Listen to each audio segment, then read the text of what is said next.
Welcome back to another week of Behind the Lens.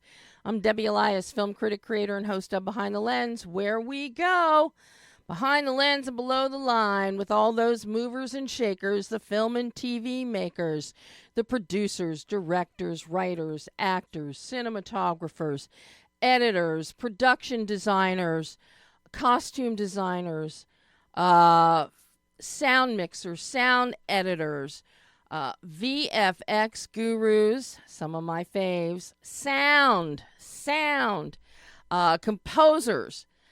I just talk to them all. And we talk to them all here on Behind the Lens. We're going to do a lot of talking today. We got a full house. Already on hold. They're there, Pam? Okay. Well, already on hold, we have our first two live guests today, Chris Carter and Jessica Morgan, the co-writers, co-directors of Halloween film. Get ready, people. We're getting dark a little bit early this year. Night of the Harvest. And it is a true Halloween party, Halloween night film. I think you're going to like it, and I'm looking forward to speaking with Chris and Jessica. Chris is also the cinematographer on Night of the Harvest. But then later in the show, also joining us live will be writer-director Daniel Hanna talking about his new film, Succubus. And if that doesn't scream darkness, I don't know what does. Really looking forward to speaking with Daniel. You've heard me talk in the past about the film Supercell, the tornado film. He was the editor on that. Just 2 weeks ago, we had Anna Elizabeth James on talking about Held Hostage in My House, her Lifetime thriller that she directed, and we talked about Daniel and his work. He's the editor on Held Hostage in My House. So everything we've got less than 6 degrees of separation going on here at Behind the Lens. But now, and before I bring on Chris and Jessica, I just have to say, anybody else watch the series finale of Snowpiercer last night? It was sweet, a little lackluster for my taste, but the final shot of the entire series was absolutely beautiful. And I know it was CGI'd, but it was beautiful. And I do want to give a shout out to my good friend, John Corcoran, who he was one of the two writers on episode, was it 8? And he was in the writer's room for the entire last season, and I think part of the season before. So, job well done to the entire writing team, although I would have liked a little more pizzazz with a series finale to something like Snowpiercer. But if you haven't seen it, check it out. If you've watched the series at all, I think you will at least appreciate that. And talk about appreciating. Monster. The Lyle and Eric Menendez story on Netflix. Oh my God. Once you start, you will binge all 9 episodes. Huge shout out for the performances, which are absolutely amazing. Amazing. We're going to talk more about Monster, I think, next week. But right now, I'm bringing them on. Chris Carter and Jessica Morgan. Hi, guys. Hi there. I am so happy to have you. Really kicking off Halloween a little bit early this year. Oh, yes. We do that. With Night of the Harvest. This is, as I said at the opening, this is a Halloween movie. A bloody Halloween horror film that takes place on Halloween. This is so much fun. You've crafted a really interesting story. You've got the climax and the reveals in Act 3. I did not even expect the ultimate reveal That was a huge shock and surprise to me. Thank you so much. That's awesome. So generally I can figure them out, especially a film like this, before we get that far. But no, you populate this film. You've got some great production designing where the crux of this Halloween party is supposedly going to take place. It's been decorated. It's creepy. It's got an attic-y feel to it. And then you've got some engaging characters who pop up. So I've got to ask the two of you, where did this whole story start with? I know the credits are giving you credit, Jessica, for coming up with the story. And then Chris had to come up with words and make it into a film. Yeah, we definitely worked together on the story for sure. And I think we both came at it from different point of views. For me, I love Halloween. I'm about it. And so I was excited a film starting there. I think Chris was the one who got really into the old time Halloween. Is that right, Chris? Yeah, I think when we started to write it, we really wanted to take what Halloween was and when it was scary. And, the connotation of Halloween has just become so commercialized and, costumes and candy and parties. And it's a very, it's a party holiday. But it didn't all start that way. And that's where we wanted to kind of begin our lore and our story, where Halloween wasn't that way, or was terrifying, and it was something to be afraid of. And so we wanted to kind of begin there and then build outwards with the holiday of Samhain and some of the lore surrounding that. Yeah, I mean, I love the way you have structured this. So it makes sense. But to see how things play out. But the way this opens, the film opens, and it's so sweet, and it's so nice, and we have a couple walking through a cornfield.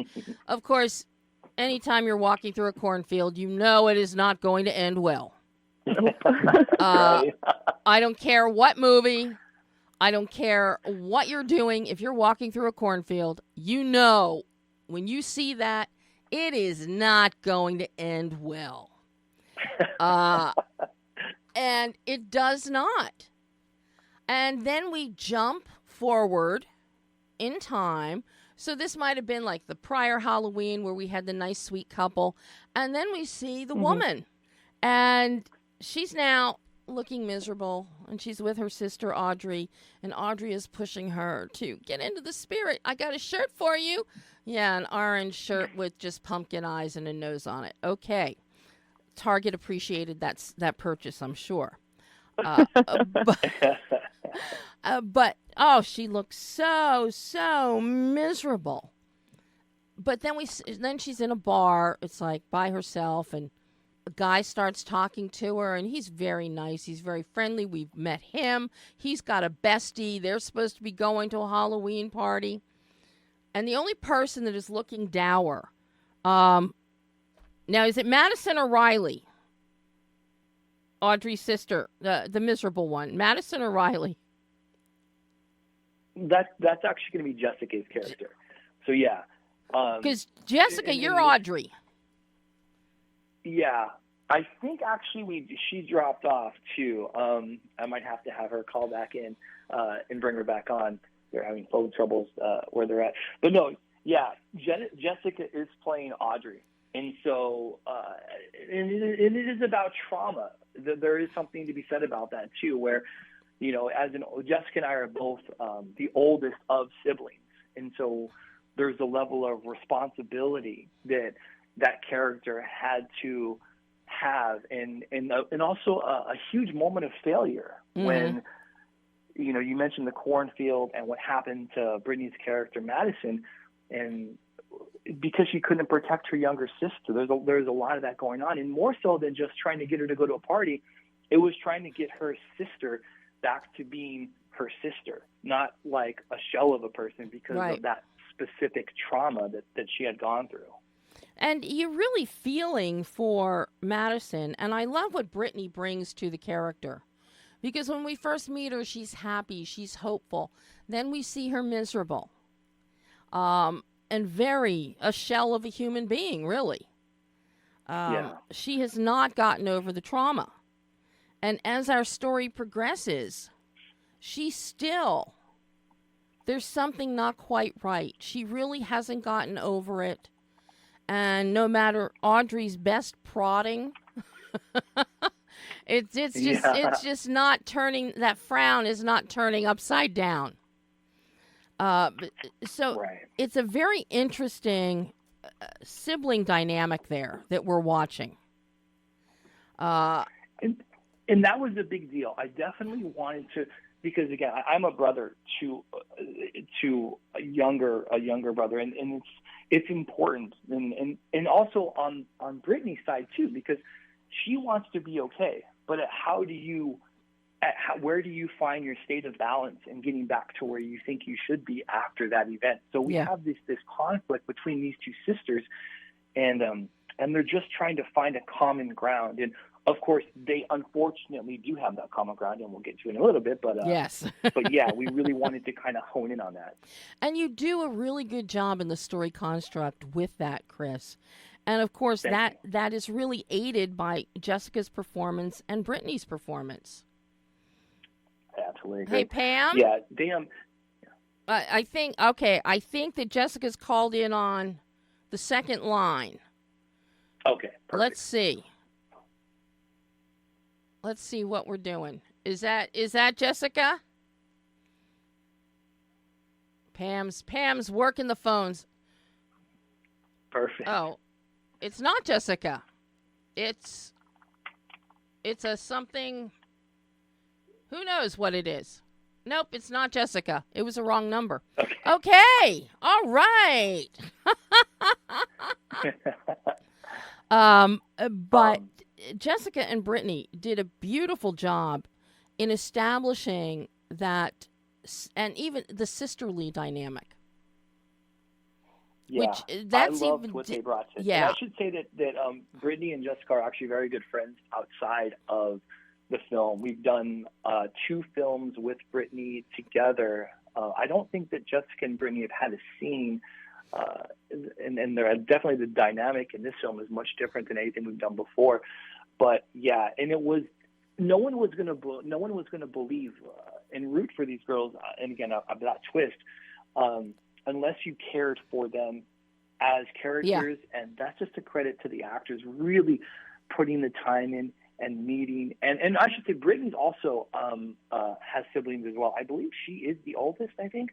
So there is that common bond and denominator between these 2 women who are fabulous actors, who just kind of found that. And I really believe that you believe them when they go through this trauma. And anybody that has a sibling or even a really good friend who they consider a sibling might identify with the 2 women in this film. Absolutely. And that you really need that to be established to believe what happens in Act 2 and 3. So you have to have that believability, that resonance there. But also you need to understand their connection when we have the rest of the cast popping in here, especially, I got to tell you, the characters of Dane and William are fabulous. Thank you so Fabulous. They're going to love hearing that. Jim Cerner is Dane. Eric Izana is William. They are to die for. They really add humor and lightness, which is what you'd expect on Halloween at a party. Yeah. And so there's so much of, and Jessica would say this, and as one of the primary writer of the film, no matter what, some of you is going to come across in all of the characters. Right. I think a lot of me comes out in Dane, or that's what Jessica would say. She's told me that multiple times. And so the way Jim portrays that is just so funny and silly, but so serious and dedicated to his friend. And funny story, Eric and Jim have only been on one other project, but not worked together. And when we first casted them, I had my doubts about that because the camaraderie that these 2 characters needed to have, obviously you had to care about them. You had to care about them just as much as you cared about Brittany and Jessica's characters, in my opinion. Yeah. And so they would hang out. But funny enough, the first time that they actually were on screen together is during that walk and talk when they're talking about the Halloween costume. And we had the actors mic'd, or we had them laughed because they were moving and we couldn't boom them. And so they were talking, we caught them on the back end. They were talking about comic books and football. And from there, it turns out that the blossomed friendship where, they seem to be inseparable in some cases, even to this day. So it was a really cool forming of something that transcended not just this movie, but the individual themselves. And of course, that just made the movie so much better with what they did with those characters. And I think we have Jessica back now. Are you there, Jessica? And I apologize. I think it's cutting out a bunch still. You may have to continue without me. I'm so sorry. I think I'm having bad issues over here. Where are you? Well, I'm lost her. She's in LA right now, so maybe in the area there's having specific issues with the phone lines. I apologize for that. Oh no, trust me. There's only one seat in my entire house where I can get a cell signal, which is why I have a hardwired landline. Oh, perfect. I will fight for that hardwire landline till the day I die. Because I understand, because there is only one spot in my entire condo where my cell phone, I can text, but cannot talk. It cuts out. So I understand completely. But we still have you, Chris. Hopefully, I'll have to do enough for the both of us, but I think I can. I think you can, especially since, you're writer, director, and cinematographer. Now, did you always know that you were going to be the DP on this one?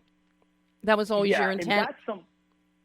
And that's something I find, I take great pride in that. Like, my degree is in creative writing, but also a focus with journalism, and I loved to do documentaries, and so that just kind of had this natural evolution into camera and lighting, and then I just started to make movies. I love being a DP and cinematographer. I love the idea of playing with lights and shadows, and to be honest with you, that's why I just kind of resonate with the Halloween space in terms of filmmaking. Sure. Because, like you mentioned, exactly. You've got green lights and orange lights and purple. The motivation for the way that you can light these scenes, I tell people we're creating pools of light, but a sea of darkness.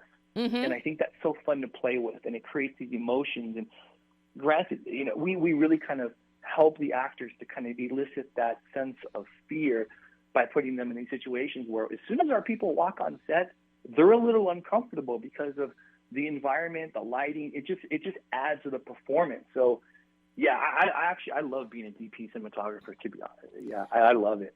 I do. Something that I really love is that your production design in creating this party spot, this haunted house-like party spot. The production design, I really like it. It lets you play with those pools of light and build them up, while also giving you negative space, pockets of negative space. Yeah. And negative space is something I love when a filmmaker knows how to use it, because that can scare the bejeebus out of you. Not knowing what is there in the dark, and depending on your colorist and what you're doing, you can get levels of black, levels of blue-black inkiness in there that make you think you're seeing something that you might not be seeing. So I always love it when I see a filmmaker such as yourself who knows how to play with that and make it work to your advantage. And you do that here, especially with the more claustrophobic nature of this haunted house. We're walking up narrow corridors, and of course I'm thinking about, oh my God, what cameras is he using? Because there's no room to navigate.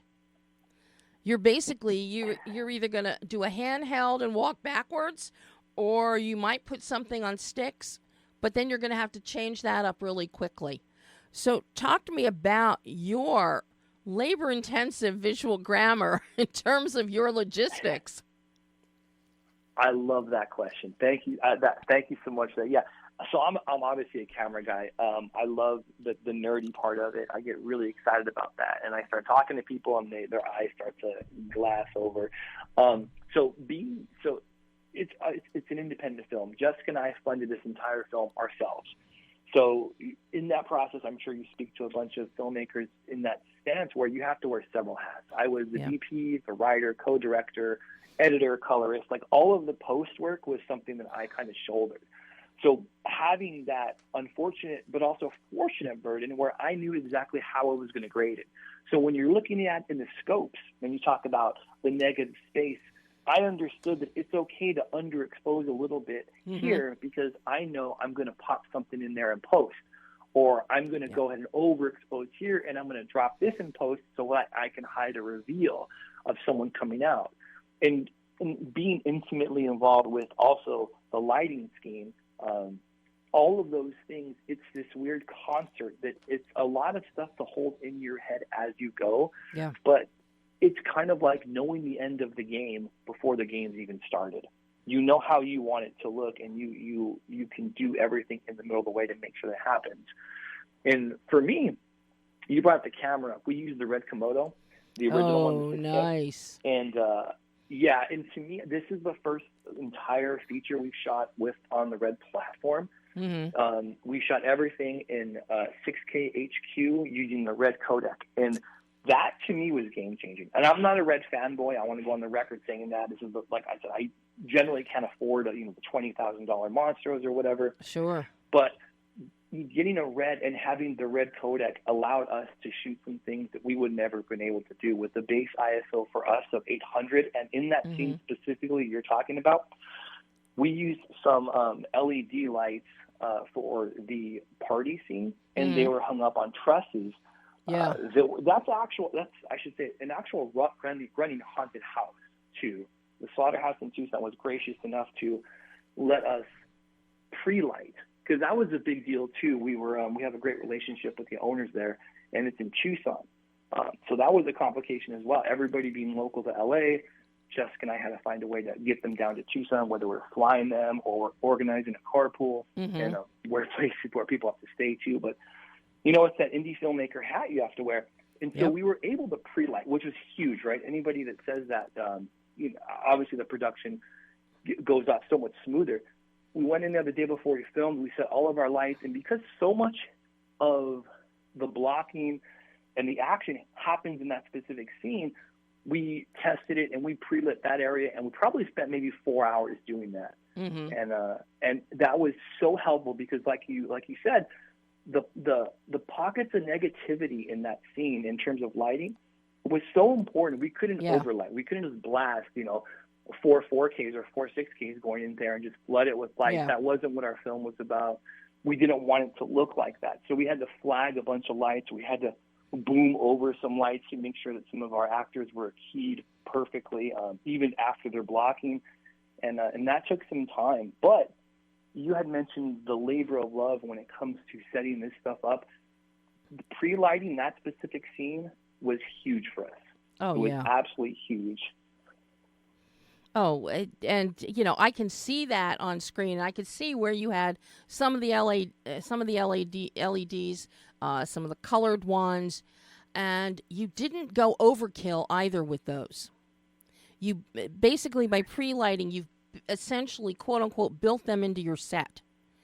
Exactly. Yeah. And you did not go overkill. You could have put them, they looked like they were probably 4 inches apart, each one of those lights that were up on the trusses. They looked like they were probably 4 inches apart. You didn't go for the overkill of half an inch between each one, because even with a colored light, with a colored orange, that would cast too much light, I think, on the actors, and it would destroy the spookiness and you're absolutely right. The fear. So I love what how you did that, and I'm glad that you had the chance and the opportunity to pre-light so you could take your time and do that. because it really works to your advantage in this film. Yeah, that I appreciate you noting that too, but you're absolutely right. And honestly, having a light board, we use aperture lights, but not just them. So we have the ability to kind of put them on a light board on an iPad, so we can bring them up and down, change colors. But yeah, that was very, very intentional. So I appreciate the note on that. So it's nice to know that somebody appreciates that. Thank you so much. I am a diehard for cinematography and how you use and how light and lens and shadow tell a story. That's one of the reasons I think, as a rule, I typically much prefer black and white films and the grayscales of back from the golden age of Hollywood in the 30s, the 40s. Could be because the very first film I ever saw when I was 4 years old was Nosferatu. Murnau's Nosferatu. That's incredible. Yeah.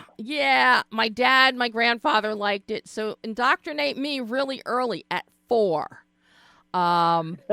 It could be one reason why I like horror and why I like dark noir films so much. But you look at the lighting in films like that, and it just makes the entire film. Even an early Hitchcock Silent of the Lodger that he did when he was still in Britain. It's all reddish, but it's red with some negative space tossed in there. So when I see something that looks really good, really thought out like what you've done here, I so appreciate it, Chris. So appreciate it.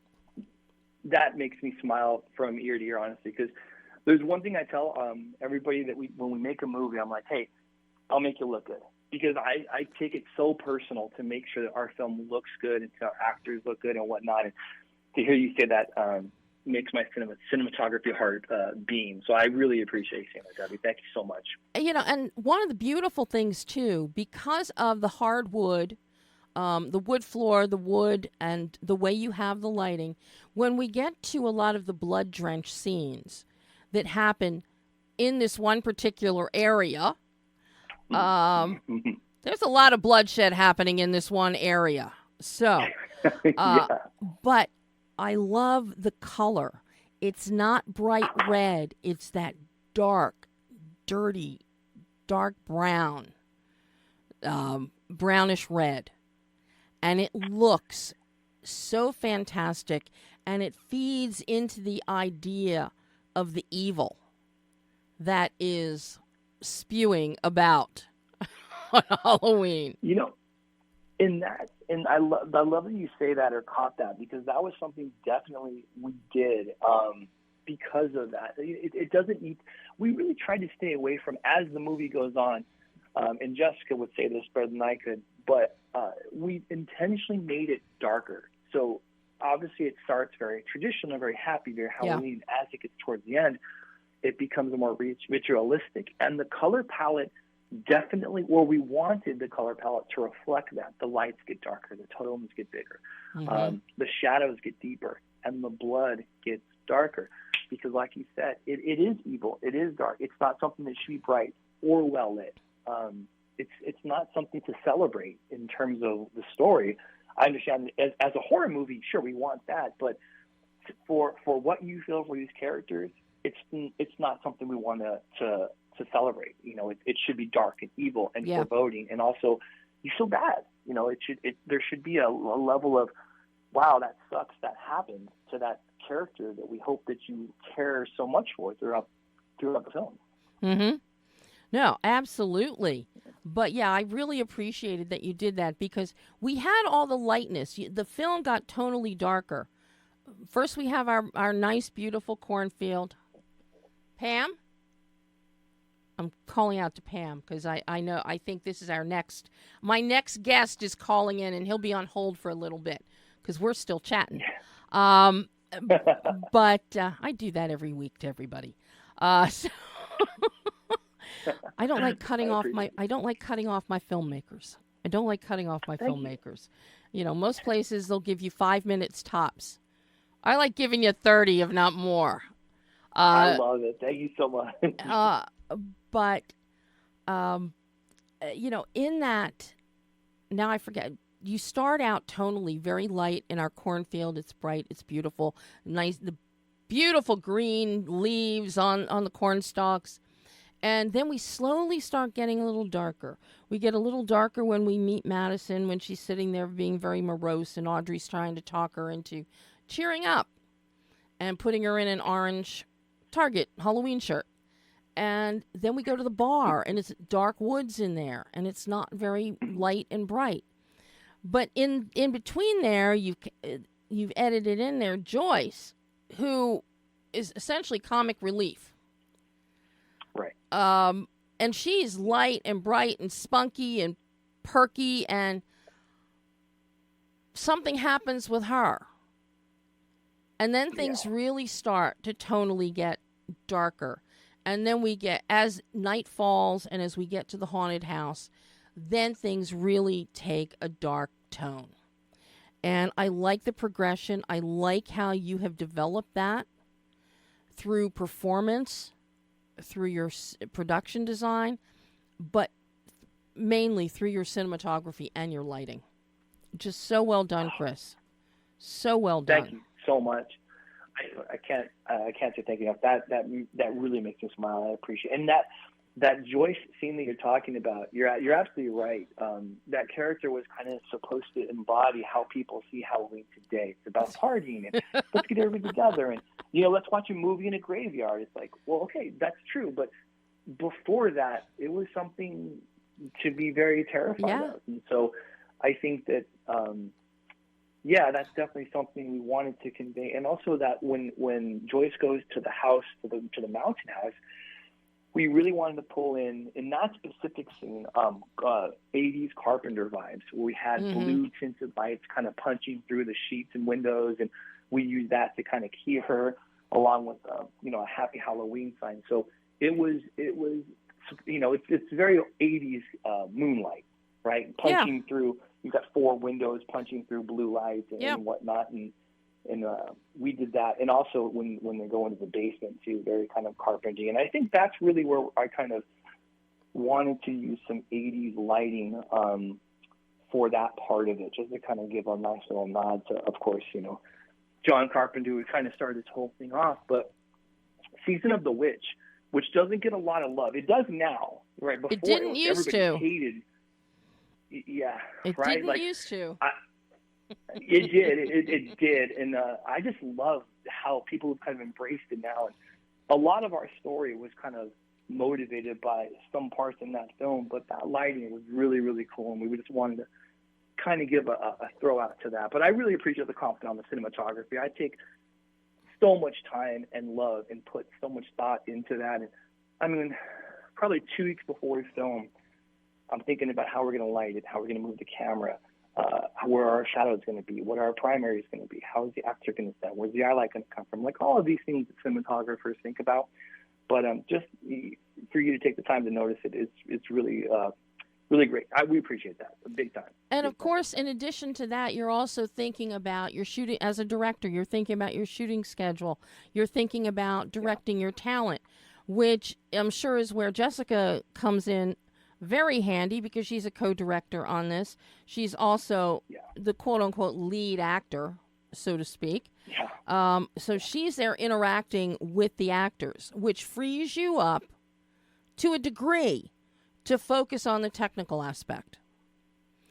But you're absolutely right. And I don't think I could make this movie without Jessica. And because of what you said, again, independent filmmakers, we have to wear so many hats. Yep. We can't just be like, hey, reach out to our production design lead or reach out to our cinematography lead. We are those people. So, Jessica traditionally will work with the actors, kind of getting them to where we need them to be, and then I'll work through cinematography, lighting, blocking, and then we kind of come together. And then I've been very fortunate to work with Jessica, and she's been so fantastic too. Any production that she's on, and I don't think I could make a film without her at this point. Like we started principal photography on our newest film last Friday, and there's a moment. yeah, we're in a cornfield again, and there's a moment where we have to run up flags, and we have to do makeup, and I'm running camera, and we have to cover the actors to make sure they're not getting too hot, and all of this stuff. And to have to be an independent director doing that would be, I don't know how they could, but because I have Jessica and we have each other, we split that, and it just seems to work out very, very well. So yeah, it is a huge, huge help to have a co-director in the space that we're trying to make films in. Absolutely. Well, unfortunately, I do have to bid you goodbye so that I can bring Daniel Hanna in to talk about his creepy film, Succubus. But Chris, you have to come back on the show, even if it is just to talk about production elements and cinematography. I've got to have you back on the show at some point. But in the meantime, everybody can see Night of the Harvest tomorrow. It's out on digital. Yeah. Yeah, it's crazy. And Debbie, I will take you up on that. I would love to talk production, lighting, camera, all that stuff. The props, we haven't even talked about the props, and those are so instrumental in that. And yeah, anytime, I would love to be back. Just let me know. I'll be back same day. I will tell Karen that we need to make this happen. Okay. Thank you so much. Chris, I appreciate the call. Thank you. And please tell Jessica we love her work. Sorry, their phone's not working. I'll be sure to tell her that. I will. Oh, thanks so much, Chris. You go have a great rest of your week. Thanks, Debbie. You too. Bye-bye. Bye-bye. And that was Chris Carter. And we tried to have his co-director, Jessica Morgan, in there, but her phones weren't working. It was not a problem with ours for a change. All right, now. But you can see Night of the Harvest tomorrow on digital. And it's going to be a fun one for you. If you like Halloween, if you like horror, see it.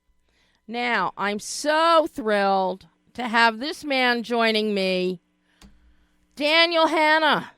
Welcome. Thank you so much. Thanks for having me. I am thrilled. I am such a big fan of your work. Thank you. You're editing on Supercell. Anna James was just on the show a couple weeks ago when we were talking about Held Hostage in My House. And you were a big part of the conversation with your editing there.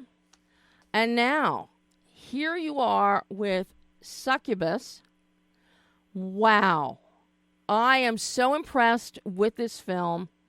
What really attracted me the minute I started watching the film is you utilized a lot of what Timur Bekmambetov originated and started and called screen life, where everything is done on a computer screen, on a cell phone, FaceTiming, but it's all done on screens. Thus, the term screen life. And it works so well because you take that premise with Succubus and you take it, it's not just looking at screens and exchanging and communicating through the screens.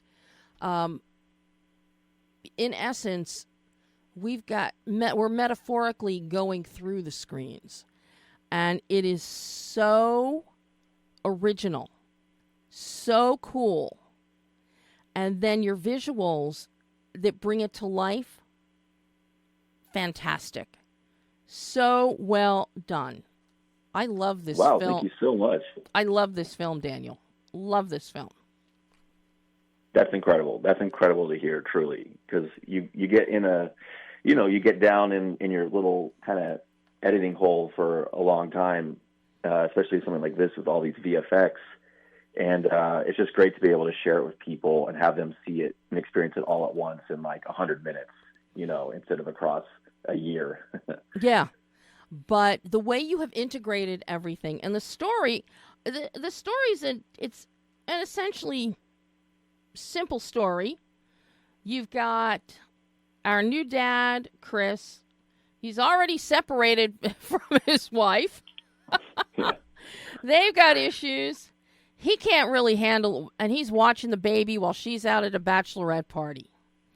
So he's got all kinds of things happening in his brain to begin with. And then thanks to his best friend, Eddie, somehow signs himself up for a dating app. Not really a smart thing to do as a new father when you think you might get back together with your wife even though you're separated now. But hey, Right. let's listen to BFF Eddie, who's divorced and whose ex-wife is your wife's best friend. Yeah. Not a lot of brain cells firing on this one. With Eddie and Chris. But then, as would happen, he starts swiping right and not left. And finally somebody else swipes right. Actually, two people swipe right. And it's the second one that's when things really get interesting and weird and mysterious, and this just takes off. Where did you even come up with the idea for this, Daniel? So it's funny because originally it did come from, I'd gotten out of a long-term relationship, and for the first time, I'd never been on dating apps or anything like that.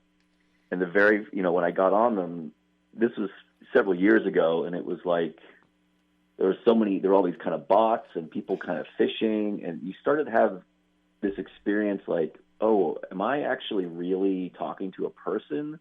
Or is this some kind of, even back then, some kind of AI? Or is it somebody, in some far-off land who's trying to scam me? And it just created a little kind of sinister seed in my head. And years later, just sat down and thought, I should try and write this. And I thought I had all these kind of crazy ideas for it. And I sat down and I thought, I could maybe write something that takes place a little bit through the screen for at least part of the movie, because that is how we deal with this stuff. And when you're on, when you're looking to meet people, or, if you're involved in some intense text exchange with somebody, like those little dots that pop up and images that come in can really be just as strange and intriguing and interesting as real life. And that, for me, was something I thought was interesting, because more and more I feel like we are getting sucked into our phones and technology and screens. And this movie was a little bit like, okay, what happens if you get involved with something sinister and dangerous in your screen life, and then you leave that screen life and it kind of comes with you? And that was sort of the idea. Yeah, that's one of the great things, where you actually meld a screen life with real life.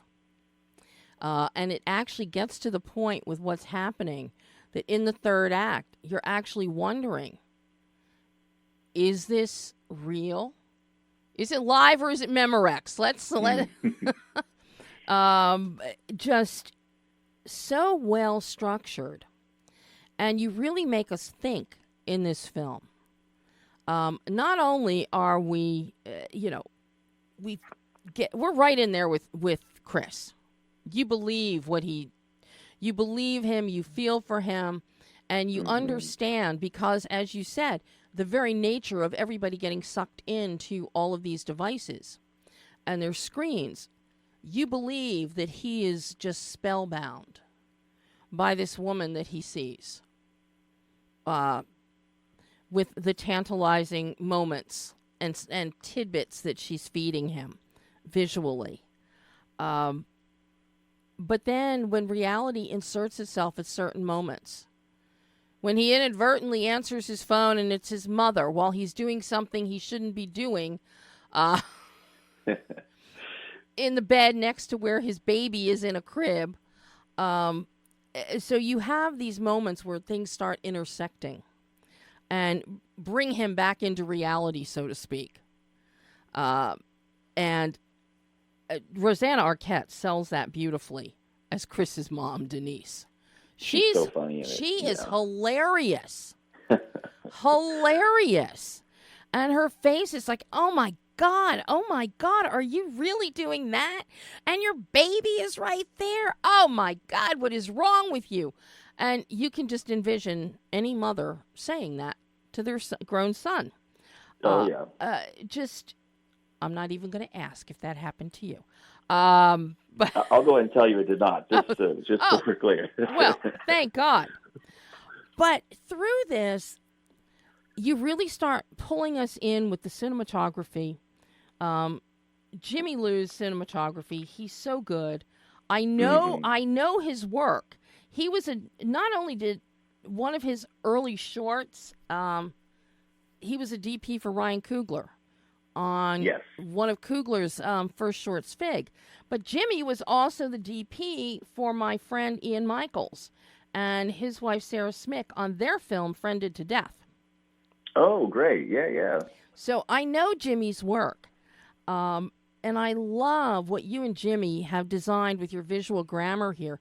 So I'm really curious about your conversations with Jimmy and developing the visual tonal bandwidth through the visual grammar and the negative space. And really, you're playing with focal length, some very dioptric elements here, color. All of this just melds so beautifully. So I'm curious what you and Jimmy were plotting and planning with this one. Yeah, we planned a lot. I mean,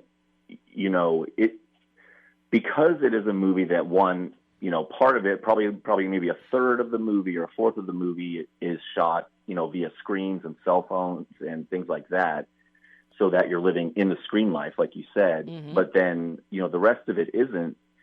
And they had to, for us, be pretty separate and different and have a different feel. Mm-hmm. But then we did want to start to try and blend them together in the sense where it would begin to initially feel like you're really just experiencing like what a screen is like.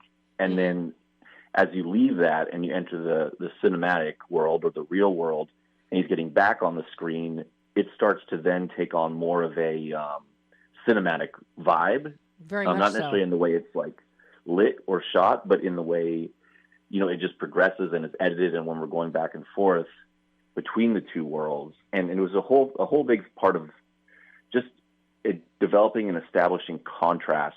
And then in the real world, developing contrast between the sort of supernatural other world and real life, so that those two were, one is very red and orange and kind of hellish, and the other is kind of cold and blue and kind of night, because they're kind of isolated out there.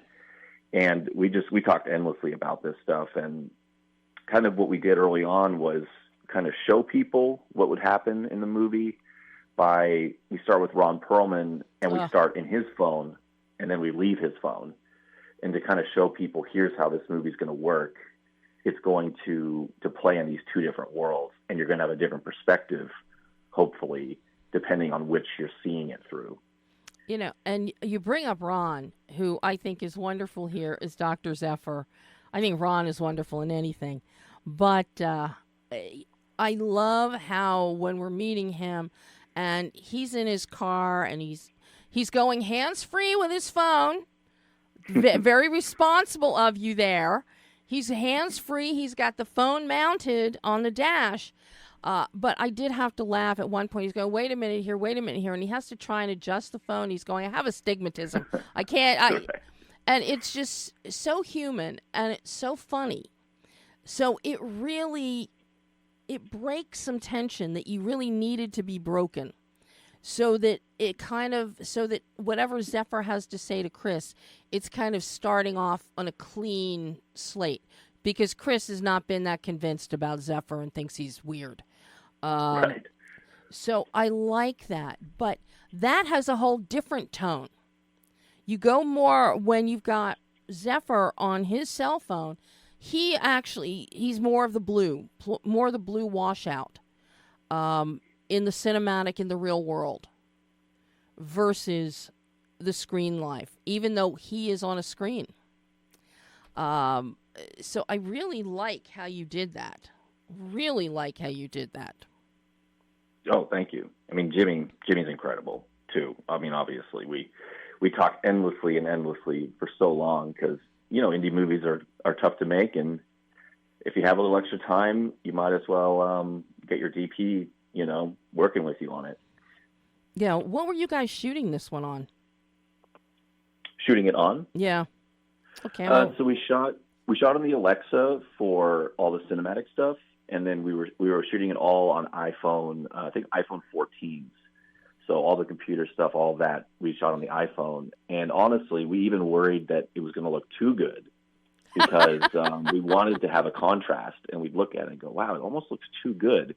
Like it almost is. Not that it's the same as an Alexa, but it's it looks good. It makes you forget. Yeah, you forget. Now, you were working with Brian and Noam on your editing here. Really, how long was the editing process? How challenging was this? Because especially with your screen life visuals, because you're going back and forth and back and forth. So I'm curious about that, because also notable is that when Chris is on the cell phone with his wife, with Sharon, that we've got totally beautiful colors, skin tone is natural, nice lighting at the party scene that she's at. So that's a whole other look that you have happening here too. So I'm curious about the editing and blending all of this together. Definitely a very complicated editing process for this movie, because we had to blend these two worlds. We had to figure out how do you pace things that are in the screen life versus pace things that are in the real world. And I was really fortunate to be working with these two editors. We edit together. Brian and I have edited together before, and we have a company now, Time Weaver, that's an editorial company. So it was like such a good process that we basically decided, okay, we should continue to work together as like a unit if we can, because we kind of all had different sensibilities and took different passes at each part of the edit and the story. And really what it was about was trying to find the best way, as always, just to tell the story through whether it's through a screen or whether through a more conventional shooting technique. For instance, like that scene you mentioned where he's on the FaceTime with his wife, Noam did the initial cut of that scene, and he made them a two-shot the way it is, where you're seeing both the screens at the same time. And I wasn't totally convinced on the timing on some things, or I worried, maybe we're not going to connect to them as much if it's a two-shot rather than cutting back and forth to a closer shot. And so then I did a different cut where I cut it more conventionally, where you cut back and forth between the two screens. And then ultimately we decided that what Noam had done initially was going to work better. We just had to work on it more, because you get to see and live in both of them and see both of their reactions and kind of see more of a bond between them in a two-shot, even though it's not a real two-shot because they're in different locations. And things like that were just a really interesting, part of the process that you couldn't really have on another movie. Like, I guess in theory, you could say, let's just hold on this master for one take in a movie. And sometimes that's great and the right way to do it. But it's rare. It's rare to kind of be able to really choose to kind of make your own master, because you're doing it through two different phones in two different locations. And so kind of every decision really compounded. Like every part of the process had more and more and more decisions that we had to make. And then especially when you get into the really, really crazy stuff in the movie, you're trying to balance pace while also kind of showing everything that you need to show, keep it moving fast, but people have to understand it. And it is a pretty unique situation that he gets into. And so we want people to literally be able to understand what is happening in his world without bogging them down too much. And all of that kind of stuff. And hypnosis was something we really thought about too, in the editing of this movie. When do we want to kind of lure people into kind of a calmer, but maybe still tense state in some of these moments, versus going fast and jumping out and keeping it more action oriented. And so just everything was it was kind of always pulling it tight and then letting it get loose and just finding where's the place where it clicks into gear and it kind of is like a roller coaster, and you have the slow rises at times, and then you have the fast drops, and then the rises again. And that was really fun to explore and fill out. Well, I have to ask you about your visual effects and, of course, the look of, obviously we have a succubus. A succubus looks quite interesting. Was this makeup or was it visual effects? Because that is one incredible look. Oh, thanks. Yeah, I mean, it was mostly, when it's full makeup, it's makeup. Wow. And when you're in there's a part in the middle of the movie, and I don't ever really want to spoil things, obviously. Yeah, we don't want to spoil. But there's a part where you're getting a bit of a look via a secondary character at her, but she's very silhouetted and obscured. Yes. And in those moments, the VFX is really about combining the whole world together. We had a great VFX supervisor, Lincoln Smith, who did so many things that you would never even know are in the movie. But yeah, it was very much about trying to always find a way to obscure her until really the very, very end, where we're going to see everything. But the makeup is the full makeup is just absolutely stunning. Stunning. Yes, totally. Like Tate, our makeup supervisor, and I, he would send me these kind of drawings and all this stuff, and I kind of had a bunch of references, and we would go back and forth. And it was interesting to find, because obviously Rachel's like a very stunningly beautiful woman. Yes. And so then we're going to put her in all this makeup too, but you still want her to come through, And so it's finding that balance between, well, she has to be terrifying, and she has to really creep you out when you see her. And you have to believe that, which is very hard in the application of it too, But at the same time, you want some of her to come through, and a sense of she's still that character that you've been relating to, this whole time. And that really comes through with her eyes. You get some great, Jimmy gives you some great shots, full frontal. So we see her eyes, which are obscured initially in the film. But that's our connection there. The eyes are the windows to the soul. Of course, I don't know if this is a soul we really want to be looking into. But the eyes, you can tell it's her. So you do retain that element there. But that makeup, just outstanding, Daniel. Outstanding. Oh, I'm so glad. And that leads to a really great shot you have in the red world. That's backlit, and all you've got the black silhouette with the horns rising up. You know the scene I'm talking about? Oh, I do. Yes. Absolutely gorgeous. I would have to say that's one of your money shots of the film. Oh, I know. In all honesty. And, it was crazy doing, we're shooting this stuff on green screen, obviously, and you're looking and you're like, okay, I think this is going to work. I do think this is going to work. And then when it all comes together, it's like, okay, yeah, that really works.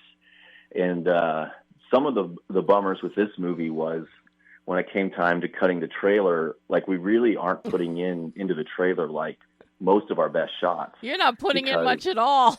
I know, because we don't want to take away from the sort of initial reveals by showing it all there, but then it's frustrating. It's like, oh, I wish we could just show this or show that, and people could see the scope of the movie more, because it's a movie that keeps growing and growing and growing as it goes. And I don't think anyone would ever expect where it's going to go when they first get on that ride early on. Oh, and nobody is ever going to expect what we get in the final moments of the film. Right. I kind of thought, okay, we're going to get the one.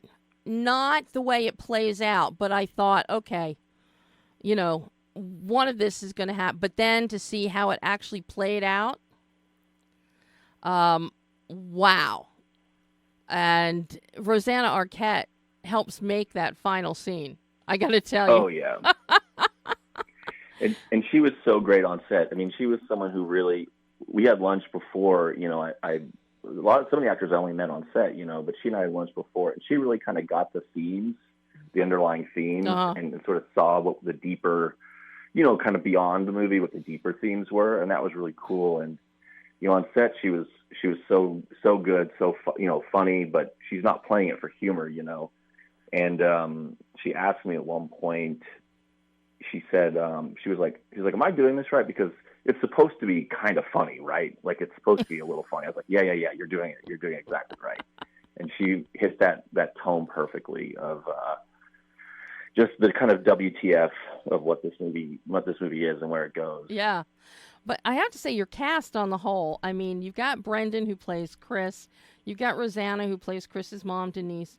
You know, Ron Perlman is just wonderful as Dr. Zephyr. And to see what he does, the man that we initially meet in the film is not who we see later on in Act 3. Right. So very interesting. And, of course, you've got Rachel Cook as Audra, Olivia Grace Applegate as poor wife Sharon, Emily Kincaid as Charlize, who's better off without Eddie, brilliantly played by Derek Smith. He is just, he's a kick in the ass. He really is. And he was, you know, we had a lot of really funny auditions, but he was the only one really where I felt like he just is this guy. Yeah. Not that Derek is him in real life, but he's not trying to be funny. He just is being himself, and this is who he is. And that was just so great. And to see how Brendan and Derek play off of each other via a computer screen and a cell phone is just amazing. Amazing. Did you have them doing that in real time, or did you shoot one, then the other, and put it together in editing?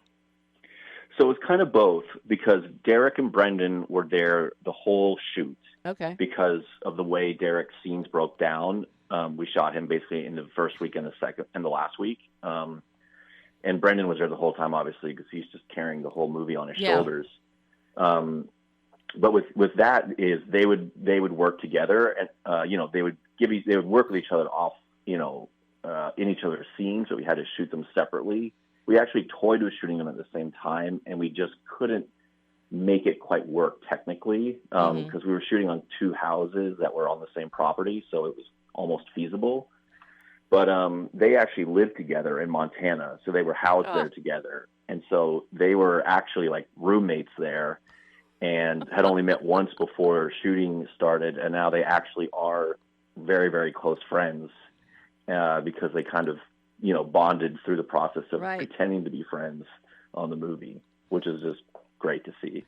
Their chemistry is just amazing, but Derek is just hilarious as Eddie. Hilarious. I just, you know, I love their chemistry, but I loved the lightness, because you give us this lightness, so we're not, so it's a great precursor to the tonal shift the film takes. So you plan that out so well, Daniel, just so well. Wow, thank you. You know, and everybody's going to get to see this tomorrow. It's out on digital and on DVD. Yes, we have a DVD, and the DVD has some great. You actually get to see. There's a cool making of because of such a chunk of the movie was shot on phones, and phones were used. Even when we're shooting cinematically, we're still usually shooting a phone element in the scene. And so when Jimmy and I were like inadvertently, we were recording so many tests that we kind of inadvertently made like shot making of footage, you know. And so we cut it together to kind of show people the process of how we're talking through how's this going to work with the phone. Does it go here? Does it go there? And you kind of get to see us put the movie together, you know, in our pre-production and plan it out, which I think for people that are really into movies or into how movies are made, that'll be pretty interesting, because you're just seeing it, you know, there's no real commentary on it. You get to just actually see the process come together. I mean, that's reason enough for me to buy the DVD. That alone is reason enough for me to buy the DVD, just to see that. And to watch that being done, you really don't need commentary.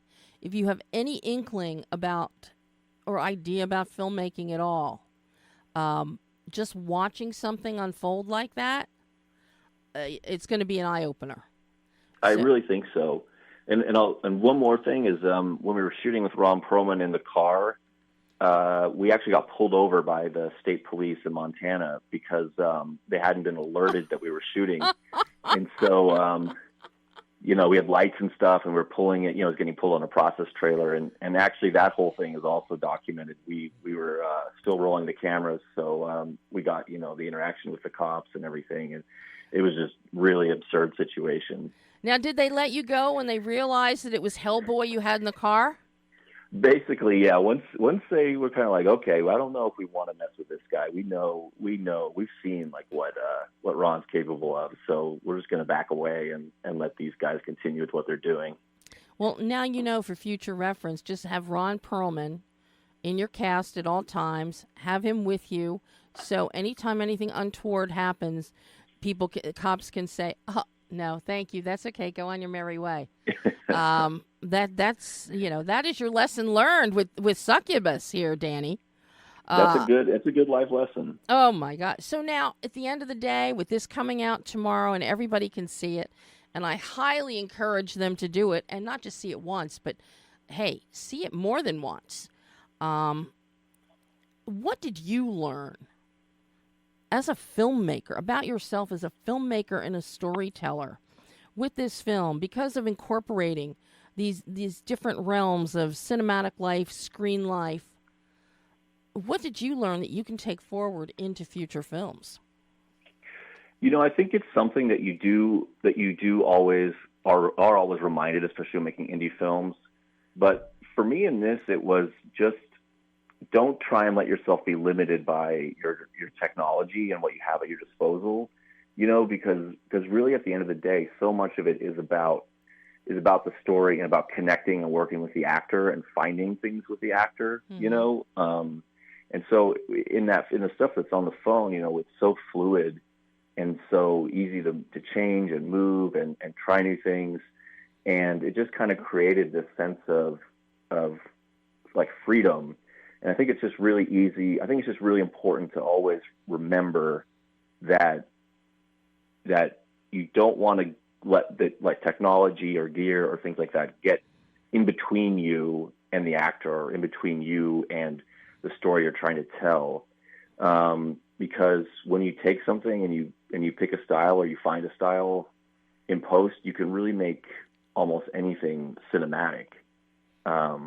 If you're planning it in advance and thinking about it through, but also just pure endurance. You learn endurance every movie. Well, job so well done, Daniel. I love this film. I'm actually going to watch it again just because there is so much nuance, visual nuance to this. And I'm such a huge fan of the screen life formatting and storytelling. So, and for you to blend it all together in one film for me, I get the best of both worlds. So that's amazing. Daniel, I can't thank you enough. What do you have coming up in the future, be it as an editor or as a director? Anything you can talk about? I've got a few projects that are kicking around now, and it's kind of a little horse race to see what goes through. But I have a thriller that's set in Arkansas that's kind of like a Little Silence of the Lambs-esque, because I grew up in Arkansas. And Matthew Modine, who was in my first two movies, he and I have a Western that he actually wrote the first draft of, and I've been writing the second draft. Mm-hmm. And that's something we're very excited about.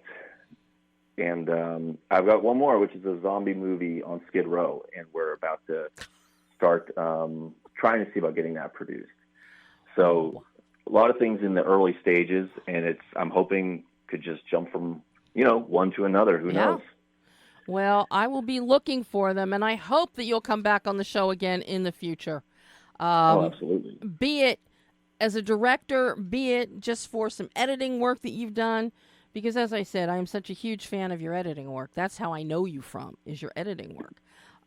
That's so kind of you to say and to notice. A lot of people overlook the editors. No. Without the editors, you don't have a story. The editor can kill your story and kill your film. People need to realize that and appreciate that. You got the writers, you got the editors. Editors can save a bad script, or they can tank a good one. Mm-hmm. So, Daniel, this has been so wonderful having you back on again, and I can't wait till we get to chat again in the future. Me too. Thanks so much. Thanks, Daniel. Bye-bye. Bye. Bye. And that was Daniel Hanna, writer-director of Succubus. So, 2 creepy films.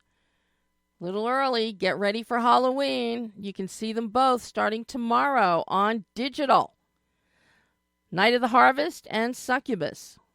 And, of course, Succubus you can pick up as a DVD, which, based on the extras that Daniel said are on there, I will do my best to get a copy to pick it up. You should, too. So, that is all the time we have today. Sorry we didn't get Jessica on for her entire time with Chris, but she had phone issues, not us this time, amazingly. Next week, we're going to be talking about Treasure Tracker, a family adventure film in time for supernatural stuff and creepy crawly things in time for Halloween. So, until next week, I'm Debbie Elias. This is Behind the Lens.